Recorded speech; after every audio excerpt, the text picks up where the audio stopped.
do we, what do we need to do to get those additional facilities or those additional services to our We're going to airport? put a formal request into the FAA. There is a gentleman, an FAA representative who is working with us on this project, John Sweeney, based in the Denver Airports District office.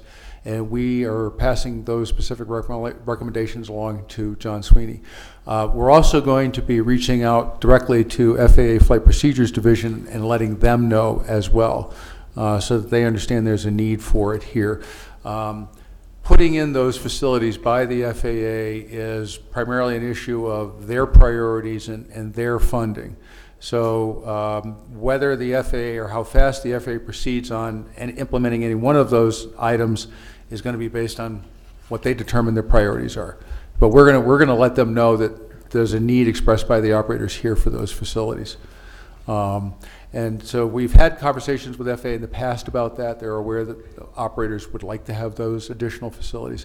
I think installation of remote communications outlets is not very expensive. That's something that FAA can do fairly readily. Terminal weather forecasting is also something that's not a large expense on the FAA's part.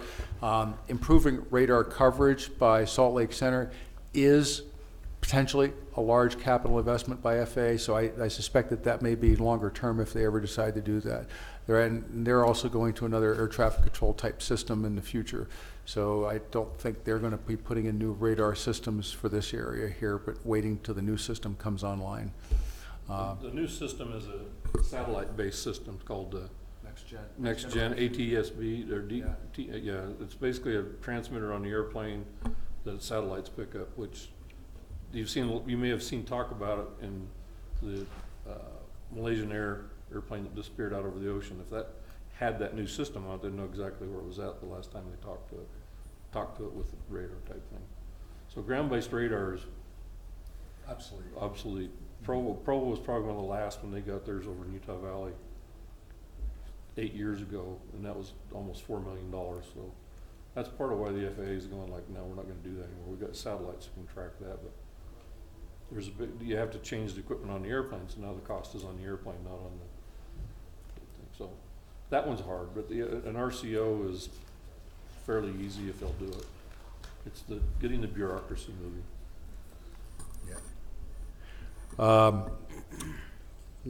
We looked at activity at the airport. It doesn't have a control tower, as you know, so that activity levels at the airport are estimated by the Federal Aviation Administration based on conversations with Redtail, based on conversations with some of the operators. The general estimate is that activity has been declining at the airport over the last 10 to 12 years pretty steadily. That is, as we've shown in our report, fairly consistent with a lot of data on a statewide level and a national level in terms of operations at towered airports in Utah, towered airports throughout the western United States, licensed pilots, hours flown by a small general aviation airplane, fuel sold. So there are a lot of trends that have been indicating that activity has been declining fairly steady over a fairly long period of time. Corporate traffic had been going up for a while, decreased during the recession 2008, 2010, rebounded has somewhat. We've seen increases in corporate traffic at Carbon County recently.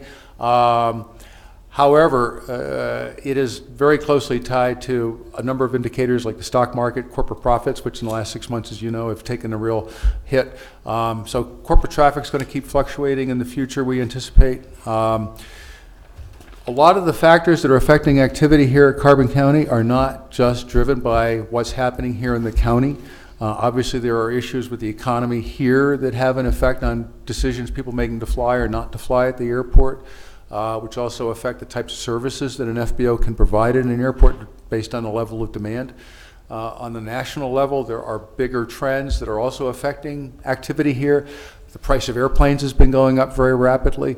Price of fuel has been fluctuating. There's a lot of question about the future long-term availability of fuel used by piston engine airplanes. So there's a lot of variables that are affecting activity, broadly speaking.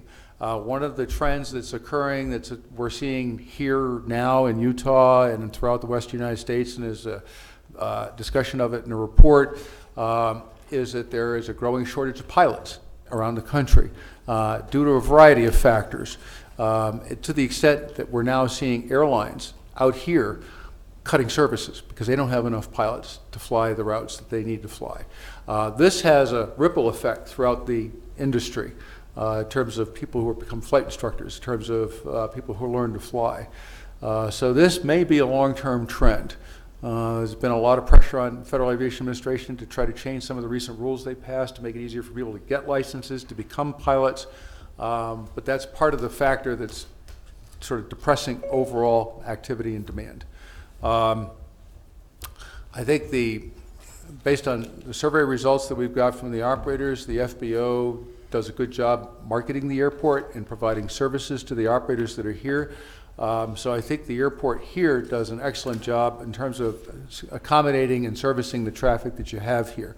One of the things we've talked about in the report also is, of course, you get quite a bit of traffic depending on high fire season for the firefighting aircraft. But they're on a sporadic basis as needed, as was mentioned in the earlier presentation on the a wildland fire control system.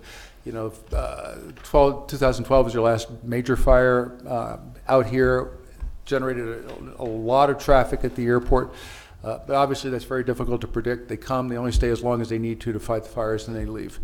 So the airport, and of course, as you know, you've also got a life flight helicopter operation here that provides important medical services, and you've also got freight operations. So the airport provides a very valuable community service in addition to serving the business and community leaders. And that is going to continue. We spent quite a bit of time looking at, well, given all of these various factors, what direction is your traffic going to go in over the next 10 or 20 years? So we looked at 3 scenarios. All the positives fell into place. The economy stayed strong. Cost of flying remained at a reasonable rate, i.e. below the rate of inflation increase. Fuel was available. Pilots were coming into the market. Your activity may grow 2-3% a year over the next 10, 20 years. Not a lot, but that would be a reversal of what we think has been happening. The FAA thinks that your traffic is going to remain relatively level, flat. Actually, on slide 29, 28, 29 on your handout, this presentation handout here, slide 28, 29, shows the forecast scenarios.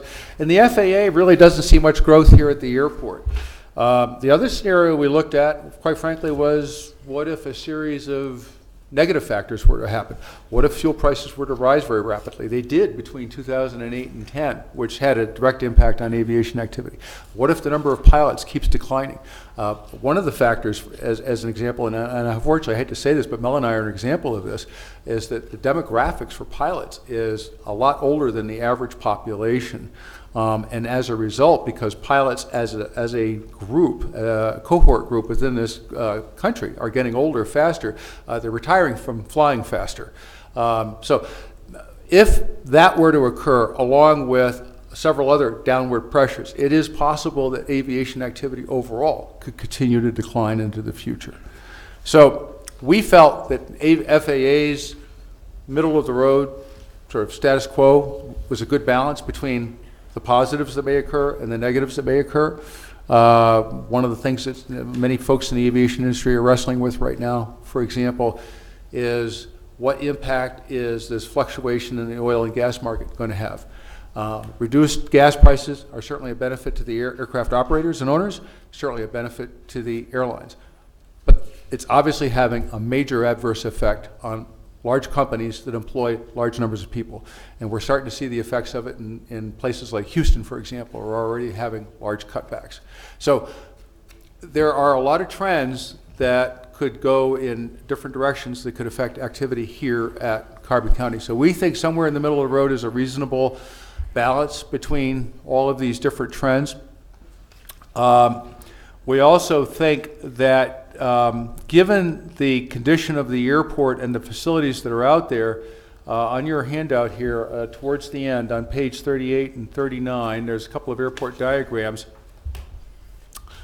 There is a need to reserve space to provide additional hangars and potential tie downs for traffic if it may increase in the future.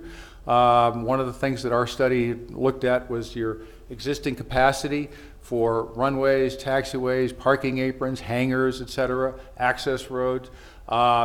It's certainly more than adequate for the traffic that you have, but there does appear to be a need for hangars in the short or long term. You've got utilities in place for additional hangar development. So we want to reserve space for hangar development, reserve space for potential increased parking if the need arises. But I think one of the important points that we think we want to discuss with the FAA is that you also have a fair amount of space available on the airport that you might be able to use for non-aeronautical commercial development, which could be a good revenue generator for the county. And the important aspect of this from the FAA's perspective and also from the airport user's perspective is that if we consider commercial non-aeronautical development on the airport, particularly as a revenue generator, that it occurs, that it's compatible with the airport, it's not noise sensitive, not going to interfere with aircraft operations, and it's also not going to occur on property that might be needed for future aviation development. We want to have a reasonable assurance that if we proceed forward with this commercial non-aeronautical development, that there's not going to be a need for hangars or tie-down aprons or even runways in those areas. So based on what we're seeing right now, on pages 28, 29 in the handout, it does appear that there is a fair amount of space available for non-aeronautical commercial development and still have room available to handle future demand for hangars, tie-down aprons. We'd like to continue. We've had some discussions with Red Tail. We've just given them this information as well today. So give you time to take a look at it, them time to look at it, ask questions.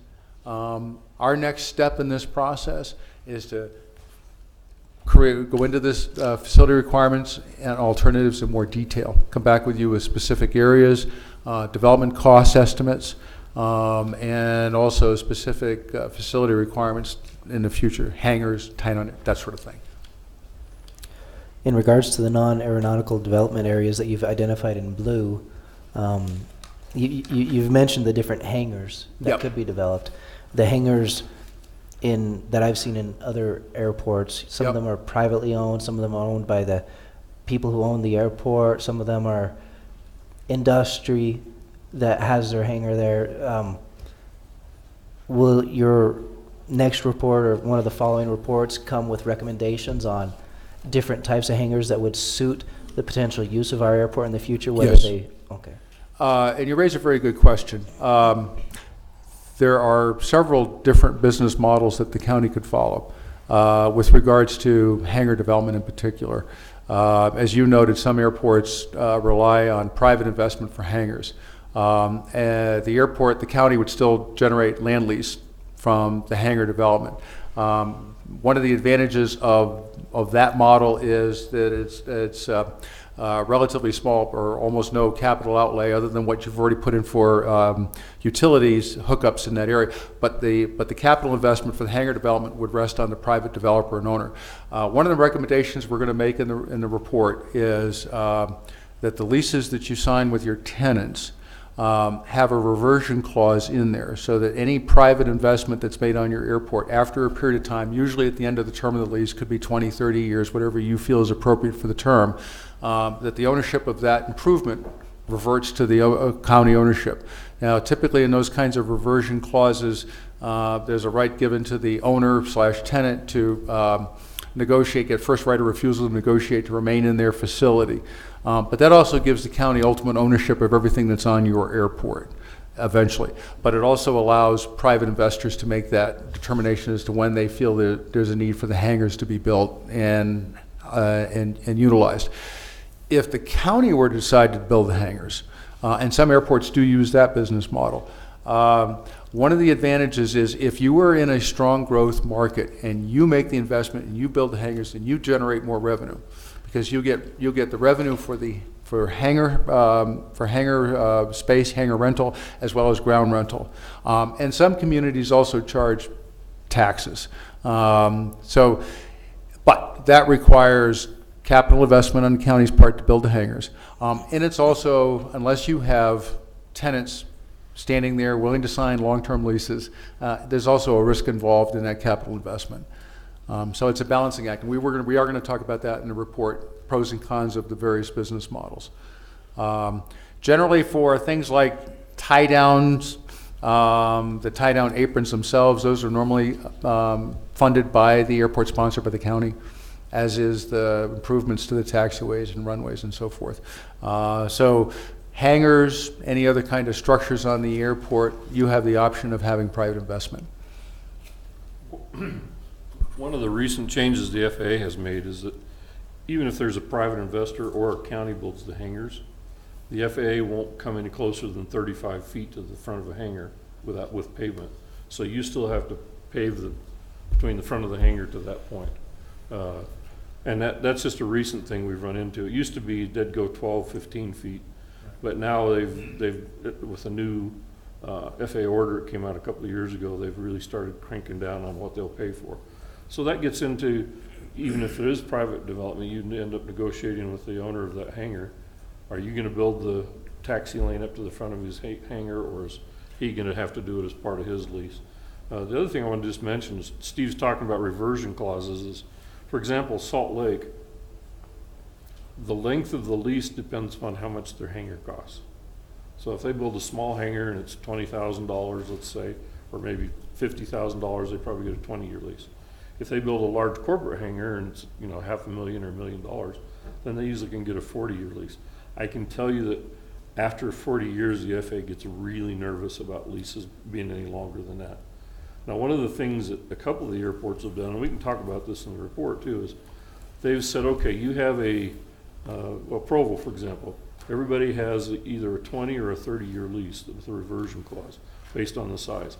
What they say is after 30 years, if you, during that 30 years, and encourage you to keep your hangar up and in good repair and make improvements on it, for every so many dollars of repair you do to your hangar or improvements, then we will add a year or 2 years or whatever, I don't know the exact terms, to the end of your lease. So you know, if you go in there in year 15 and repaint it and fix it all up and look good, then maybe you get a 32-year lease for all intents and purposes in the end, and continues through. So really, in some ways, it becomes the idea is to do it because sometimes hangars will get in the ends of their life and the owners will walk away. They'll just put repairing it because I'm not going to get anything out of it anyway.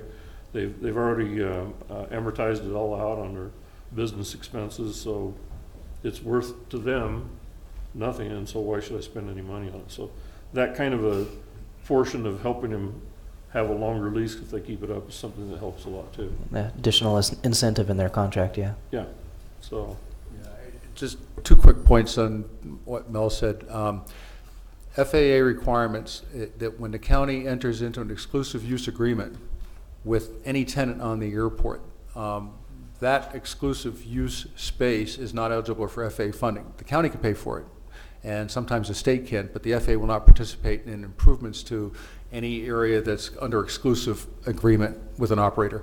And just build on Mel's point about leases, FAA policy is they will not accept a lease more than 50 years long. 50 years is their maximum, absolute, that they would accept on an airport, even though, and interestingly, FAA is not a party to the lease. But that's their requirement. They spend 90% of the money on right. airports. They think they get 90% of the vote. Well, they've got the grant assurances. Yeah. Any questions you gentlemen have? I don't have any. It's progressing. I was just looking at the timeline. It looks like we're final report when? Late spring. Late spring. We want to come back to you in a couple of months to talk about specific layouts, hangars and non-commercial development, revenue potential, business models, how to proceed forward. We're going to have some coordination with Tammy as we go forward in terms of what that potential non-aeronautical development could be, because obviously we're aware that other areas in the county are going to be looking for development as well. So you know, sometimes when airports are promoting that kind of development, we want to be sure we're not in competition with other things that are going on in the county. So we're going to come back to you in a couple of months with the specific layouts, cost estimates, business models, and see what direction you'd like to go in, and we could finish it up very quickly after that. Just to let you know, one of the requirements that we did have in the master plan that FAA, one of the reasons why we really needed to do the master plan was, you know, with Mel's help, just prior to starting this, under previous project you did, some mapping that FAA wanted, Airport's Geographic Information System. That's been done and uploaded. We're also going to get the other files for the other mapping that they're doing, so that's moving along very quickly. Very good. That's why you got a revised final report for AIT 15. Because we had to put in there that we've done AGIS surveys. Right. Very good. Commissioners, any other questions? Anybody else? I would like to just, once again, add my comments of how nice of an airport you have. From going around the state, look at all the different airports, how well maintained it is.